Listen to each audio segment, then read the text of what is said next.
I was 22 years old the night I learned that a coward can ruin a woman's life without ever raising his voice. I didn't punch her. I didn't scream at her. I didn't drink myself into the kind of monster people warn their daughters about. I did something quieter than all of that and worse. I let her love me long after I'd stopped loving her back, and I called my silence kindness because it was easier than calling it what it was. My name is Oliver. I'm 32 now. 10 years have passed since the night her father loaded her suitcases into the back of his truck, while my mother cried in the kitchen and my own father refused to look at me. 10 years since the door closed behind a girl who walked into my house carrying my child and walked out carrying nothing but the shape of what I'd done to her. I have spent every one of those years trying to understand how a small-town boy with decent parents and no real cruelty in him became the kind of man who could do that and almost convince himself it wasn't his fault. I want to tell you the whole thing, beginning to end, because somewhere along the way I stopped being able to live with the version I kept telling myself in private. The version where I was young, the version where I was confused, the version where everybody made mistakes at 22 and mine just happened to land on someone else. That version is a lie, and I'm done protecting it. Her name was Molly. We had grown up 2 streets apart in a small town in southern Indiana, the kind of place where porch lights stayed on past midnight, and everybody knew whose son you were before they ever bothered learning your name. I was 17 when we started dating. She was 15. Our families went to the same church, ate at the same diner, waved from the same pickup trucks at the same intersections. Loving her wasn't a decision I made. It was the air I breathed. By the time I turned 20, that air had started to thin, and I didn't have the courage to admit it, not to her, not to myself, not to anyone. Then my father announced we were moving to Indianapolis. That move should have been the kindest thing that ever happened to her. A clean exit, a natural goodbye, a reason no one could argue with. Instead, I stood under her parents' porch light the night I told her, watched her face crumble, and made the single worst promise of my life. I told her I'd come back for her once I got settled. I said it like a man with a plan. I said it because telling her the truth that I'd already started imagining a life that didn't include her would have required a spine I did not yet possess. She believed me. That belief followed me to Indianapolis like a debt I had no intention of paying. What happened next is the part I have spent a decade rehearsing in the dark. The cousin who taught me how to disappear, the bars that didn't ask questions, the phone calls I stopped answering, the visit home where I drove down with the speech already written and came back engaged in everything but name, the cookout where her father pulled me aside and asked me, man to man, whether I was serious about his daughter. And I looked him in the eye and lied so smoothly it scared me a little. And then, months later, the afternoon my mother called the warehouse where I worked and told me to come straight home. Molly was already in our living room, so were her parents, and she was holding a pregnancy test. That is where the real story starts. The lying years, the pregnancy nobody planned, the miscarriage I helped cause without ever lifting a hand, the night her father ordered her to pack her bags in front of everyone I loved, and the long, ugly decade afterward when I learned that the freedom I had begged the universe for tasted exactly like loneliness, and that some debts collect themselves slowly in installments you cannot refuse. This is how a coward makes a ruin out of a good woman's life. To understand what I did to Molly, you have to understand the wound I carried into Indianapolis with me, because that wound is the only thing that explains how a boy raised in a house with 2 decent parents and a quiet faith ended up acting like a man who'd been raised by nobody at all. I was not abused, I was not abandoned, I was not poor. My father worked steady at a parts distributor outside town and came home at 6 every night without complaint. My mother kept a clean kitchen and a worn Bible on the nightstand, and she never once in my childhood raised her voice at anyone but the dog. We went to church. We ate dinner together. We said grace, even when the food was nothing more than canned beans on toast at the end of a bad week. That is the part that has always made my failure harder to explain. I did not run from a hard life. I ran from a soft one. Somewhere around 19, I began to feel a kind of quiet panic about how predictable my future looked from where I was standing. Marry Molly, get a job at the mill or the lumber yard, buy a small house 2 blocks from my parents, have kids, take them to the same county fair I'd been taken to, die in the same plot of cemetery dirt where my grandfather was buried under a stone with our last name on it. None of that was ugly. None of it was wrong. Decent men had built decent lives that way for 100 years before me, but something in me had started to recoil from the gentleness of it, and I did not know how to name what I was recoiling from, so I blamed the nearest thing. I blamed her. That was the wound. Not a wound somebody else gave me. A wound I gave myself by mistaking restlessness for revelation. I told myself I needed more. More what? I could not have explained even at gunpoint.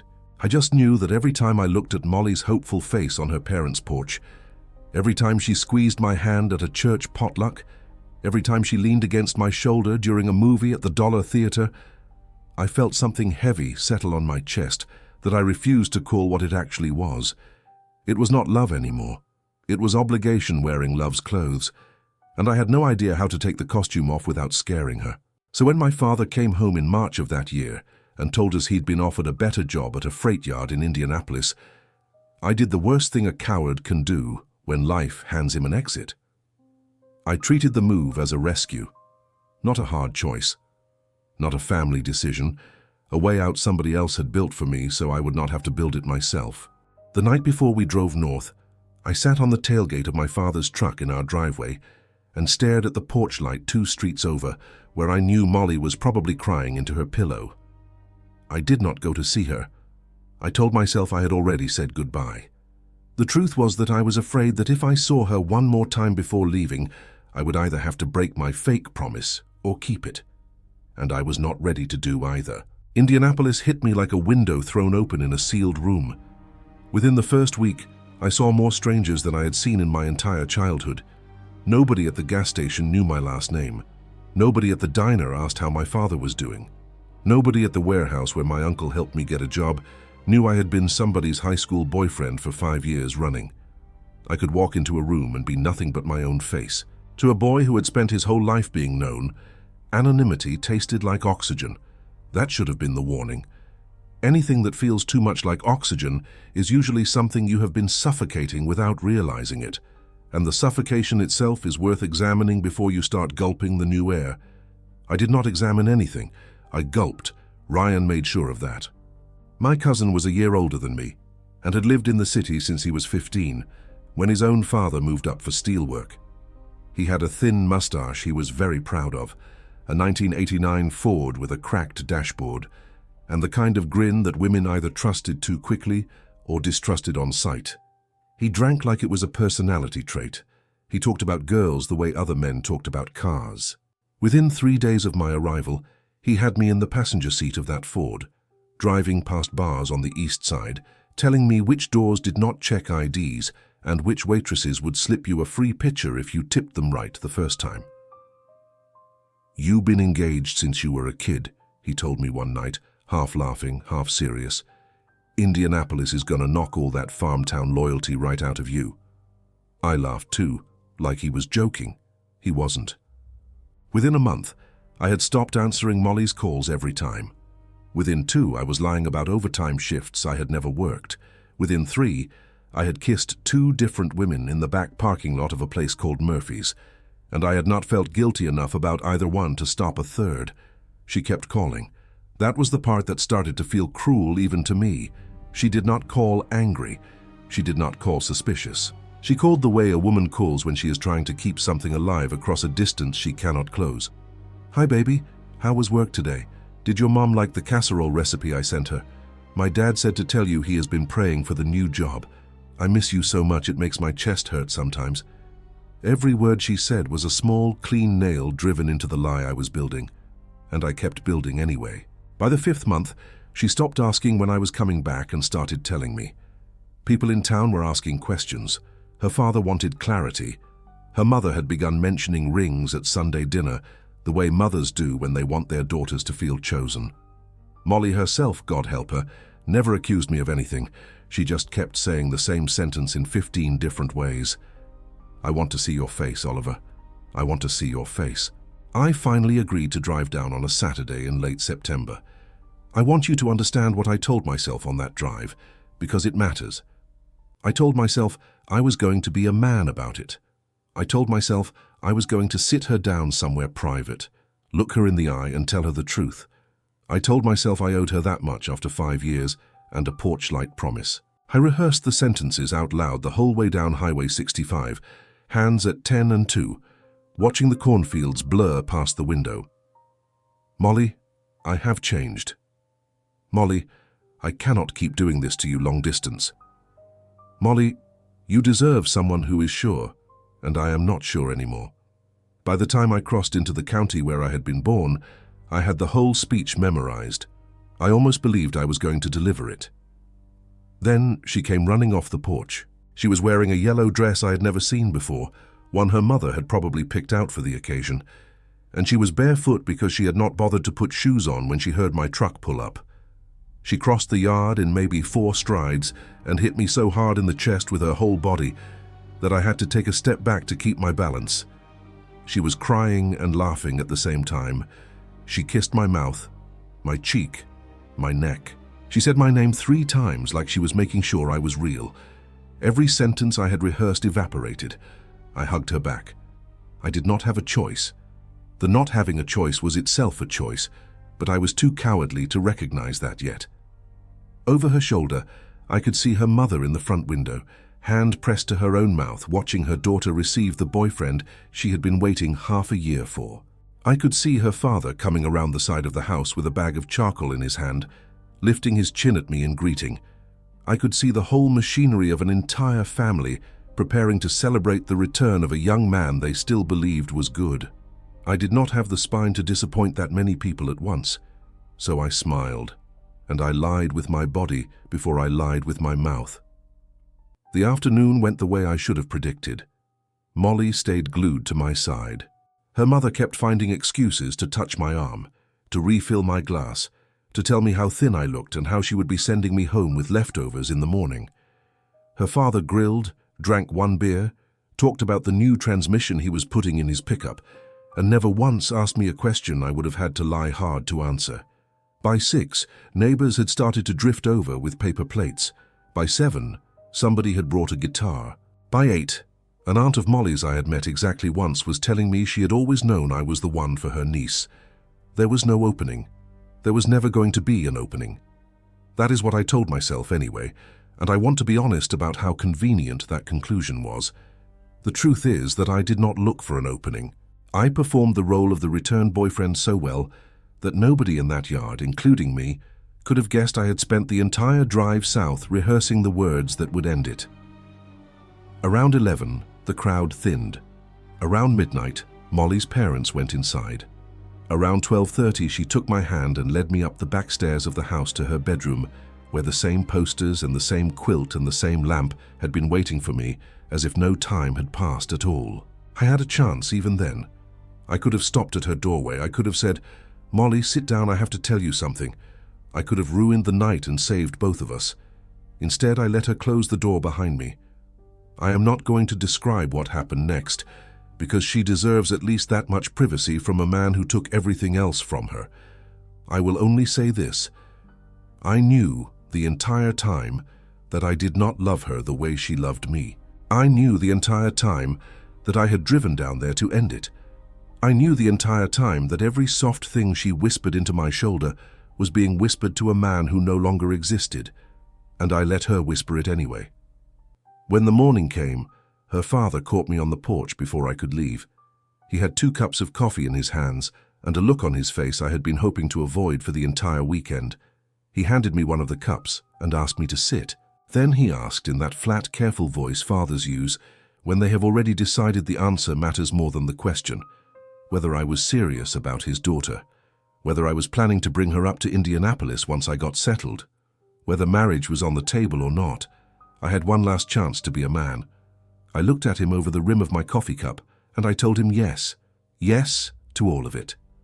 I said it the way an honest man would have said it, with steady eyes and no hesitation, because by then I had become so practiced at lying that the lie came out smoother than the truth ever could have. He nodded once, satisfied, and shook my hand like a deal had been closed. I drove back to Indianapolis with the taste of his coffee still in my mouth and the weight of 2 new lies added to the pile, one to Molly's body, one to her father's face.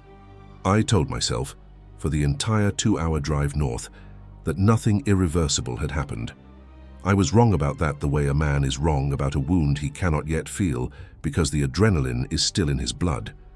6 weeks later, my mother called the warehouse where I worked and told me to come straight home, no stopping anywhere, because Molly and her parents had just walked through our front door, and Molly was carrying a suitcase and a brown paper bag from the drugstore and a look on her face that I would spend the next 10 years of my life trying to forget. The drive from the warehouse to my parents' house was 22 minutes on a normal day. That afternoon it felt like 40 seconds and 4 hours at the same time. I do not remember most of it. I remember gripping the steering wheel hard enough that my knuckles turned the color of old paper, and I remember thinking, in the same loop over and over, that there was no version of what was waiting for me in that living room that ended well. My mother had not told me why Molly was there. She had only told me to come. That alone told me everything. If it had been a happy visit, my mother would have said so. If Molly had simply missed me and surprised everyone, my mother would have laughed when she said it. There would have been warmth in her voice. Instead, her voice had been flat, in a way I had only heard her use a handful of times in my life. The way she had spoken when my grandfather died. The way she had spoken the night a neighbor's son was killed in a car accident on Highway 37. That kind of flat. The kind that means an adult is holding a piece of news steady, because if she lets it move at all, it will spill on the floor. I pulled into the driveway and saw their car first. It was an old maroon Buick I had ridden in 100 times when I was a teenager. Molly's father had owned it since before I started dating her. The sight of that car, parked behind my mother's hatchback in our Indianapolis driveway, hit me harder than any phone call could have, because cars do not lie. Cars mean people drove. Cars mean a decision was made hours ago by other people about my life, and now I was the last one to find out what it was. I sat there for 30 seconds with the engine still running. I considered backing out. I'm ashamed to admit that, but I considered it. I considered driving to a gas station, to Ryan's apartment, to the river, to anywhere that was not that house. The only thing that stopped me was the certainty that whatever was inside would still be inside whether I came home in 5 minutes or 5 days, and that the longer I waited, the worse my entrance would look to the people already gathered there. I cut the engine, I got out, I walked up the steps. Through the screen door I could see them before they could see me. My father was standing near the table, not sitting, which was the first thing that scared me, because my father always sat. My mother was in her chair by the lamp, with her hands folded in her lap. Molly's parents were on the couch side by side in their good clothes, the way they dressed for funerals and weddings. Molly herself was perched on the edge of the armchair across from them, and even through the screen I could see that her eyes were red. The second I opened the door, she stood up. She came across the room and put her arms around my neck before I had even set my keys down. She kissed my cheek. She whispered into my ear that she had missed me. The whole room watched her do it, and the whole room was quiet enough that I could hear the hum of the refrigerator from the kitchen. I kissed the top of her head because that was the role I knew how to play. I asked with as much surprise as I could manufacture what she was doing here. Her father answered for her. He said in that careful voice of his that they had decided to come up because Molly had something important to tell me, and they had not wanted her to do it alone over a phone, and they had not wanted to wait any longer for me to make time to drive down. He said it without anger, but the way he said "make time" was a small, perfectly placed knife, because we both knew I had been refusing to make time for almost 3 weeks straight. He looked at his daughter. He nodded. Molly took half a step back from me, took my hands and looked up at me. She said she was pregnant. There are words that arrive in stages. The sound came first. Then, a second later, the meaning. Then, a second after that, the future attached to the meaning. I felt all 3 layers hit me in sequence, and I knew with terrifying clarity that everyone in that room was watching my face for the right reaction. The shocked but happy one, the scared but honorable one, the one a decent man gives when the woman he loves tells him she is carrying his child. What crossed my face was not any of those things. It was pure animal dread. I felt it move under my skin, and I knew they could see it. My mother's mouth tightened. My father looked down at the floor. Molly's mother glanced quickly at her husband. Only Molly herself did not seem to notice, because she was still looking up at me with a kind of trembling hope, waiting for me to say something kind enough to confirm that the world she had decided to walk into was still solid under her feet. I said the word back at her like an idiot. Pregnant, as if repeating it might rearrange the meaning. She nodded. She pulled a small white plastic stick out of the brown paper bag at her feet and held it up between us, and her mother nodded too, like the evidence was a kindness, like seeing it would help me catch up to where the rest of them already were. Then her father added the second blow, and it landed cleaner than the first. He said Molly had brought most of her things with her. He said they had talked it over as a family on the drive up. He said it might make more sense, given the circumstances, for her to stay in Indianapolis with me from this point forward, rather than make the trip back and forth. He said it gently, but he said it like a man who had already decided. He was waiting for me to agree. Everyone was waiting for me to agree, waiting for me. And in that one stretched second before I opened my mouth, I felt the entire shape of the next several years of my life lock into place around me, like a cage that someone else had built out of choices I had pretended I was not making. I looked at my mother. She did not look back. She was looking at Molly. I looked at my father. He raised his eyes from the floor just enough to meet mine, and what I saw there was not anger yet. It was a question. And the question was whether his son was going to be the kind of man who stood up in that moment, or the kind of man who would have to be carried into it. I lowered my head. I said I would take responsibility. I said we would figure it out. I said all of the right sentences in the right order, the way a man who is drowning grabs at the first rope thrown to him, even if he knows the rope is going to burn his hands all the way down. Molly cried then, out of relief. She thought I had given her something. I had not given her anything. I had just stopped resisting in public. Her parents stayed for 2 days. They unpacked her boxes into the spare room my mother quietly cleared out for her. They talked to my father about logistics, about doctors, about whether we would marry now or wait until after the baby came. My mother fed everyone. Molly's mother kept touching her stomach as if there were already something there to feel. By Sunday afternoon, when their old maroon Buick pulled out of our driveway without her in it, the lie I had been building over the phone for half a year had moved into my house and unpacked its underwear into my mother's spare dresser. That was the moment my freedom officially ended, not on the porch back home with the porch light promise, not in her bedroom that September night, in my own living room on a weekday afternoon, in front of 4 parents who had decided who I was going to be from now on. The first 2 weeks were not as bad as I feared. I want to be honest about that because it is part of how the disaster unfolded. There is a strange relief in the early days of any forced obligation. The decision is over. The fight is over. You wake up in the morning and there is nothing left to dread because the worst has already happened and you survived it. I came home from work on time.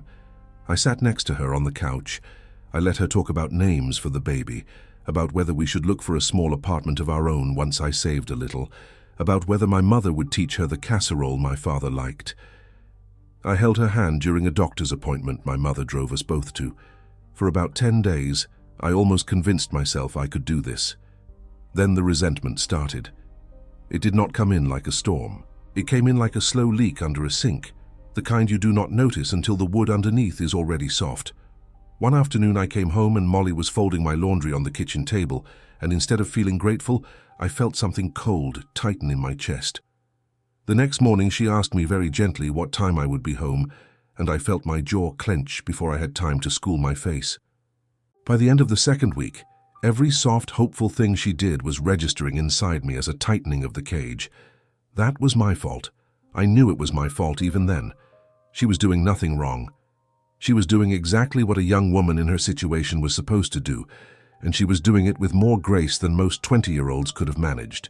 The problem was that I had agreed to a life I had not actually agreed to, and the part of me that had been refusing to grow up was now refusing to be told what to do by the consequences of my own avoidance.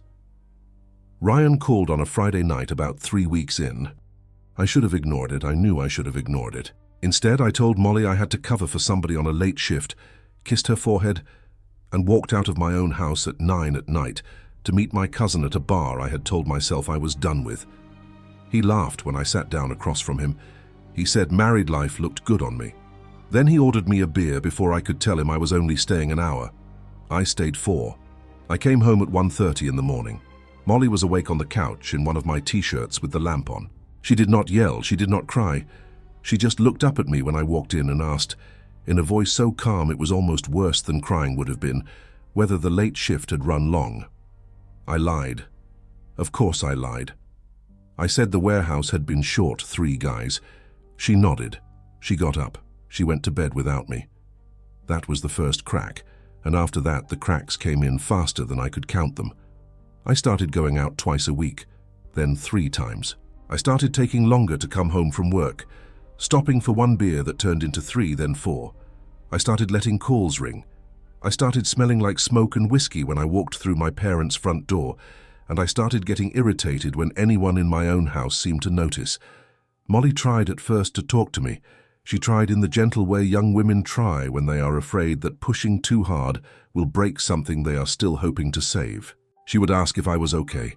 She would ask if there was something she had done. She would ask eventually whether I still wanted the baby. That last question was the one I had no honest answer to, so I gave her the cruelest one available.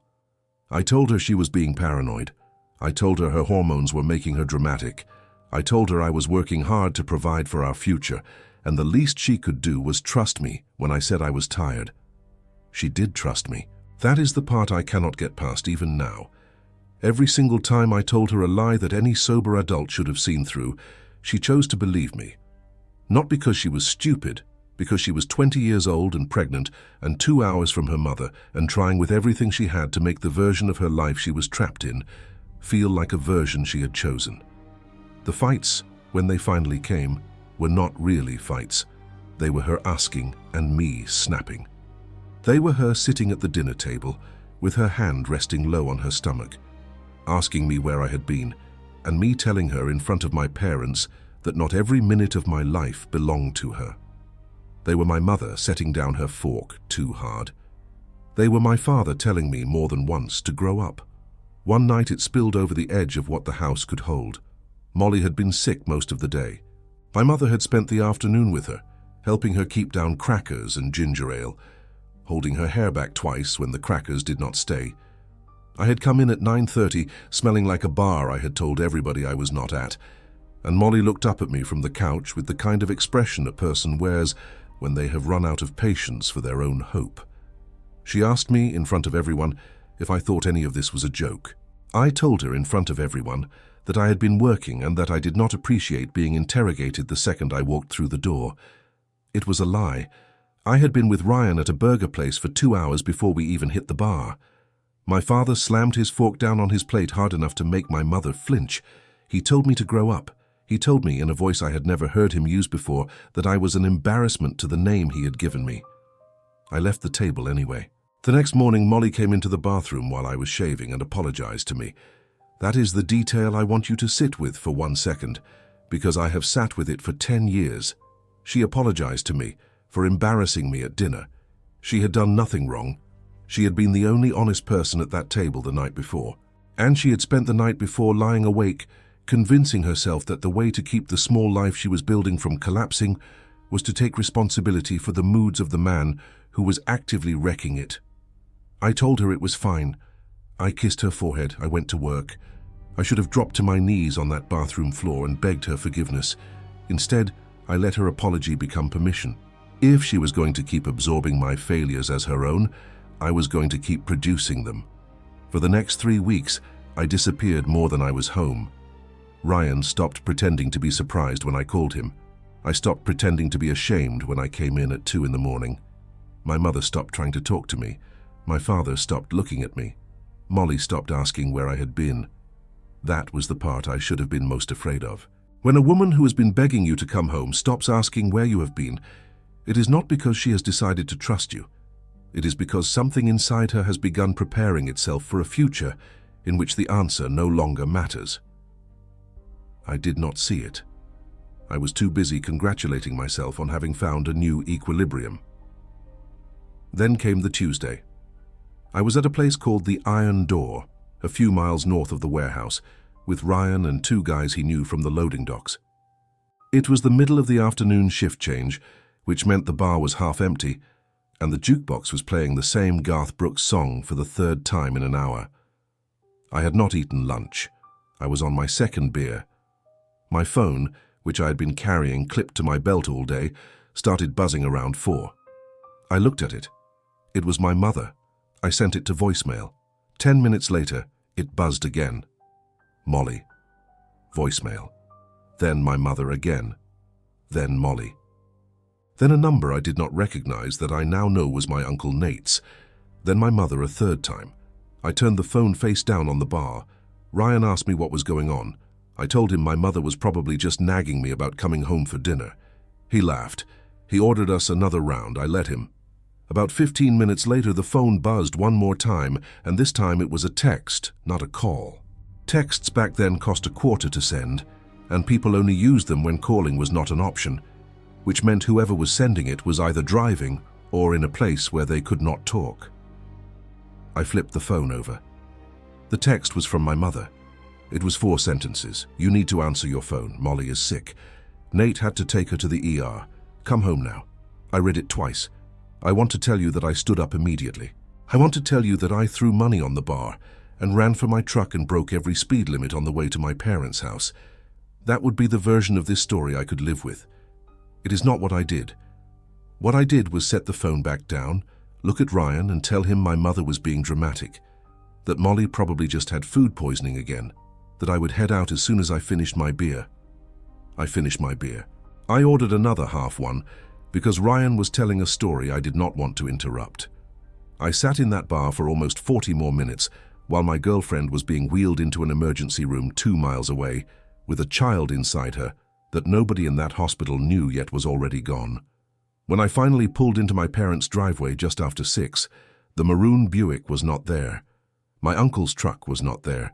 The house was lit up but quiet in a way that no house with people in it should ever be. My mother was standing in the kitchen with her arms crossed over her chest. My father was leaning against the counter beside her, not sitting again. Neither of them said hello. My mother looked at me. She did not raise her voice. She did not cry. She told me very simply that Molly had lost the baby and that she had asked while they were waiting for the doctor where I was, and that nobody in that emergency room had been able to give her an answer. I do not remember sitting down, but at some point I was in a chair at the kitchen table with my hands flat on the wood, and the word miscarriage was hanging in the air between my mother and me like something nobody wanted to touch. I had heard the word before. It had always belonged to other people. To aunts you only saw at Easter, to distant cousins, to women in the church bulletin under the prayer requests. It had never belonged to my house, to my last name, to the girl I had dragged 2 hours from her mother's kitchen on a promise I had never meant to keep. My mother told me what she knew. Molly had been at the kitchen sink that afternoon when the first pain hit. My Uncle Nate had been in the driveway working on his truck and had heard her cry out through the open window. He had carried her to his pickup and driven her to the emergency room himself because he could not get any of us on the phone. The doctor had used the word spontaneous. The doctor had said there was nothing anyone could have done. I knew, the second I heard those words, that nothing was the wrong word. There was something somebody could have done. I could have come home when she got sick the first time. I could have answered the phone the first time it rang. I could have not turned it face down on the bar. I could have not finished my beer. I could have not spent the last 3 weeks teaching her, by example, that her pain was not allowed to interrupt my Tuesday night. I'm not a doctor. I'm not claiming I caused the miscarriage in some clean medical way. But whatever the chart said, I had built her a home where her panic had to travel through other people to reach me. I had made her into the kind of woman who collapses at a kitchen sink while the man responsible for her is 40 minutes away with his phone face down. My father did not say anything for a long time. That was the worst part.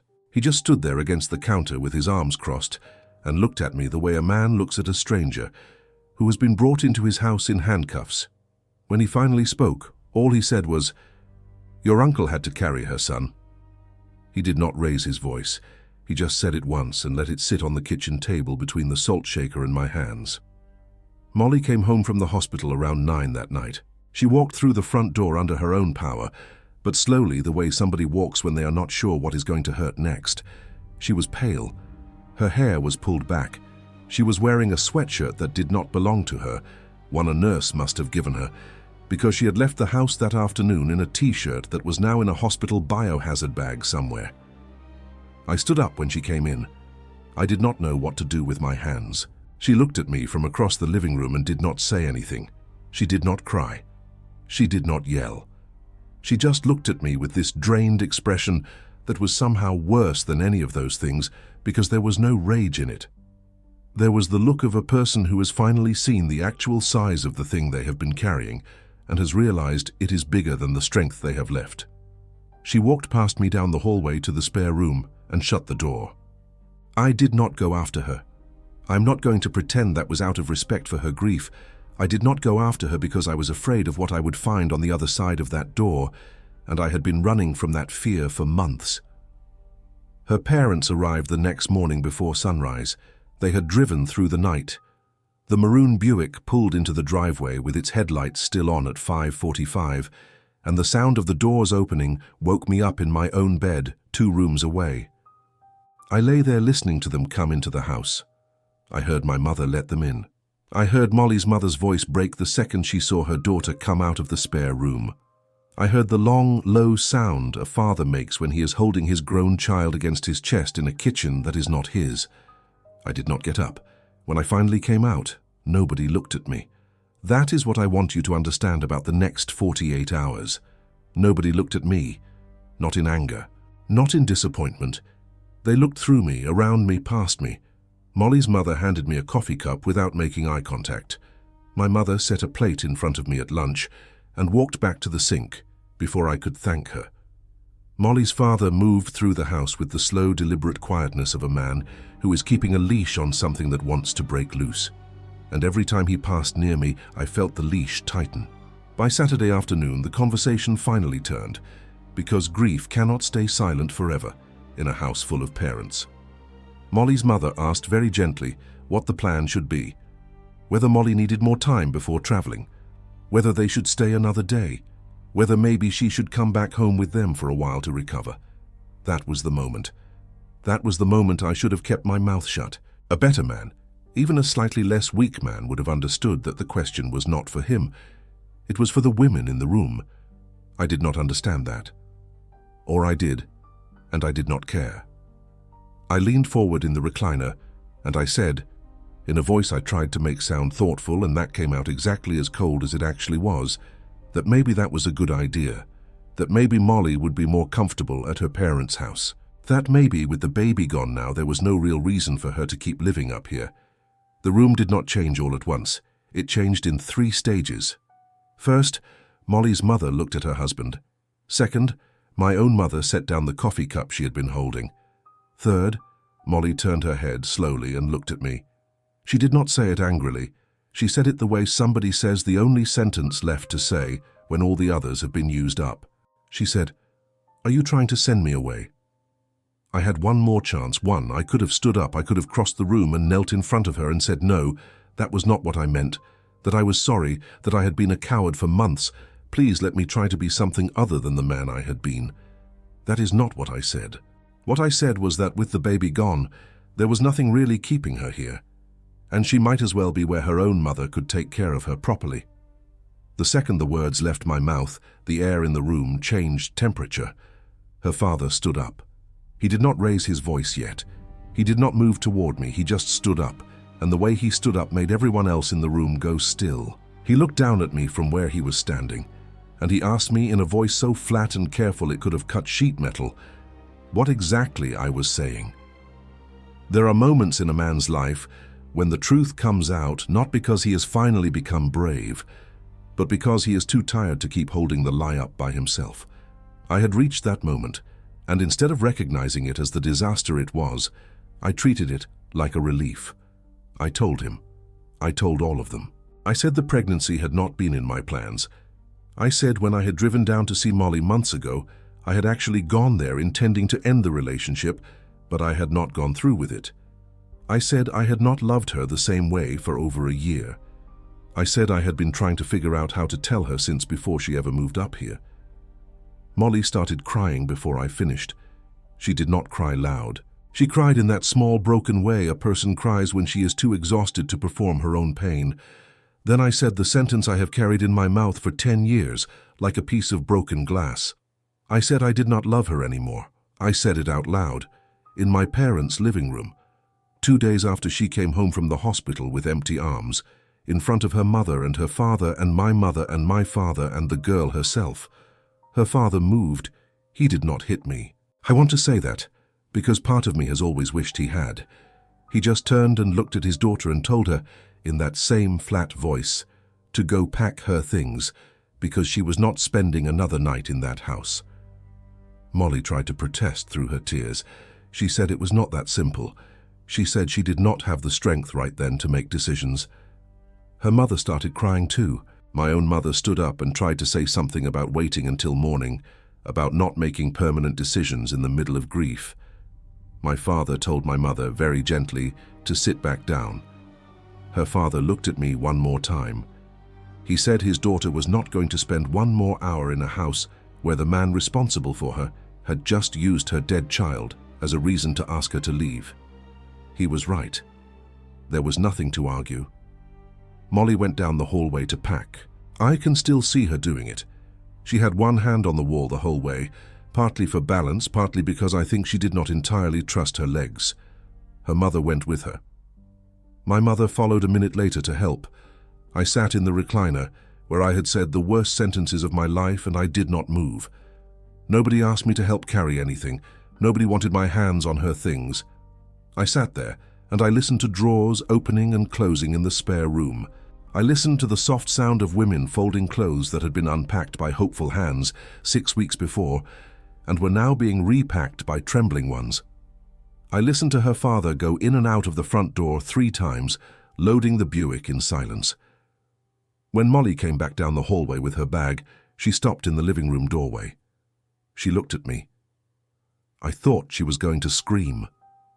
I thought she was going to ask me how I could have done this, all of this, in one afternoon on top of everything else. I thought she was going to tell me she hated me. She did not say any of that. She said one sentence. She said, "I would have stayed, Oliver. I would have stayed for years." Then she walked out the front door. The Buick pulled out of our driveway with all 4 of them in it. I watched the tail lights disappear at the end of our street. My mother stood in the kitchen with her hand over her mouth. My father went out to the garage and did not come back inside for almost 2 hours. That night, after everyone had gone to bed, my mother came to my bedroom door. She did not yell. She had used up her yelling years ago.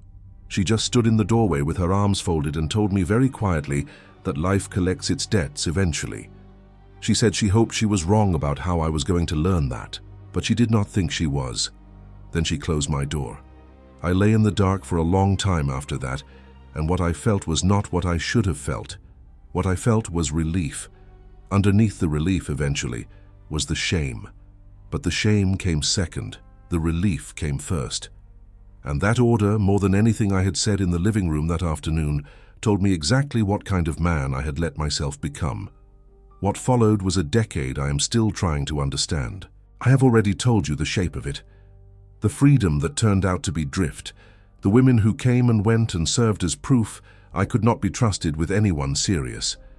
The jobs that did not stick because nothing in me was trying to build. The years that smeared into each other like a window left open in the rain. But there is one piece I owe you specifically, because it was the only piece that ever made me see myself, the way Molly's father had seen me that afternoon in our living room. Her name was Dana. She was 30 when I met her. Sharp, magnetic, all appetite. She lied like it was a hobby. She vanished for nights at a time. She told me I was insecure when I asked where she had been, and somehow by the end of every conversation, I was the one apologizing. The first time I parked outside her apartment at 6 in the morning and saw a truck I did not recognize sitting at the curb with the headlights off, I sat in my own truck gripping the wheel until my hands hurt. And I had a thought I have never been able to take back. This is what it feels like. Not the same situation, not some neat moral symmetry, just the same shape of cruelty, the same arrogance of assuming another person could be kept suspended while you did whatever pleased you. The same confidence that an apology, if timed right, could reset the whole board. I stayed with her for 6 more months anyway, because I had finally found somebody who treated me the way I had treated Molly. And some part of me apparently believed I deserved exactly that. When Dana left me for a man who turned out to be married, my mother's voice came back from that night in my bedroom doorway. Life collects its debts. I had thought, when she said it, that she meant something cosmic. She did not. She meant something simpler and worse. She meant that you become the kind of man your worst day predicts, and then you live with him. I lived with him for 10 years. I did not see Molly again until a Thursday evening in a grocery store on the north side of the city. I was alone in the cereal aisle. I had stopped in for coffee and a few things after a shift. I heard a laugh I recognized before my mind caught up to whose it was. And when I turned, she was standing at the end of the aisle with a cart and 2 children, arguing with her teenage son about a sugar-loaded cereal box he was pretending to be serious about. She looked older, not in any sad way, more complete. Life had happened to her, and instead of hardening her into somebody bitter, it had settled her into herself. She had the same tilt of the head when listening, the same hands, the same way of smiling first with her eyes. I almost left my cart and walked out. Then she looked up. Recognition hit her face in one clean flash. Not confusion, not hesitation. She knew me instantly. We both froze there for a strange second. 2 former versions of ourselves standing between breakfast food and paper towels under fluorescent lights. I expected anger. What I got was composure. She said my name first. I said hers. She stepped toward me and gave me a polite half hug that felt more adult than emotional. Her son kept a respectful distance. Her daughter studied me like I might turn into a story later. We traded the careful surface details people use when history is too loaded to unfold in public. Work, family, my parents. Her husband was on a call in the parking lot and would be back in a minute. That detail hit me harder than I expected.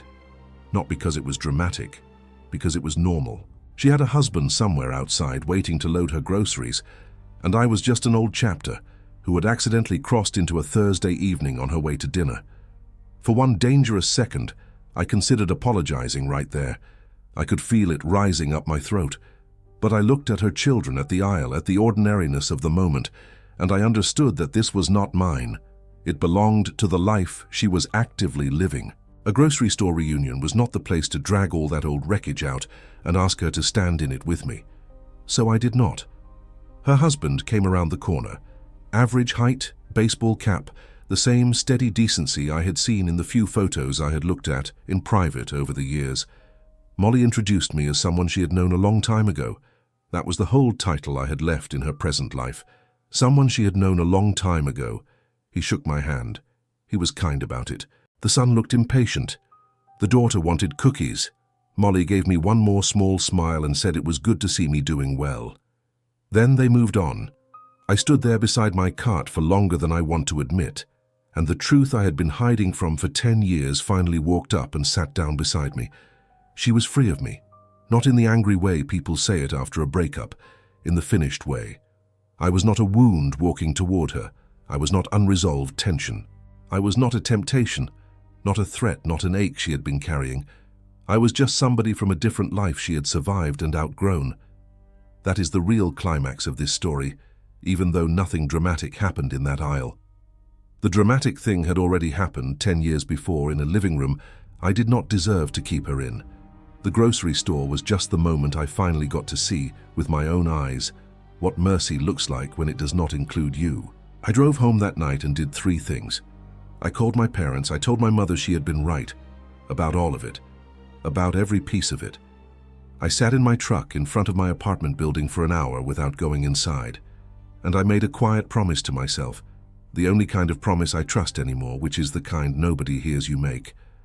I promised that whatever years I had left, I would stop being the man Molly had to walk away from. Not for her. She did not need it. She had built something that did not require my repair.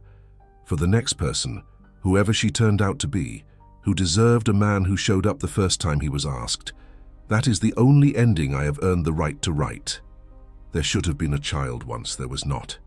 There should have been one clean conversation long before any of it. There was not. There should have been a version of me brave enough to hurt Molly once in private, instead of destroying her in stages and finishing the job in front of everyone. There was not. What there is this. A man at 32, alone in a small, clean apartment, who finally understands what his mother meant. Some debts get paid in loneliness. Some get paid in watching someone else live the life you were too foolish to honor. Some get paid in the slow, quiet humiliation of seeing yourself clearly for the first time. And some, if you let them teach you, get paid in refusing to ever become that same man again. The greatest loss of my life was not the woman I let go. It was the man I became while I was busy trying to escape her. What would you do in this situation? Be honest, or did this remind you of someone? Tell me in the comments. And if this made you think about your own relationship, I left something in the description that can help you build something stronger. Subscribe if you want more stories like this every day, and share this with someone who needs to hear this story.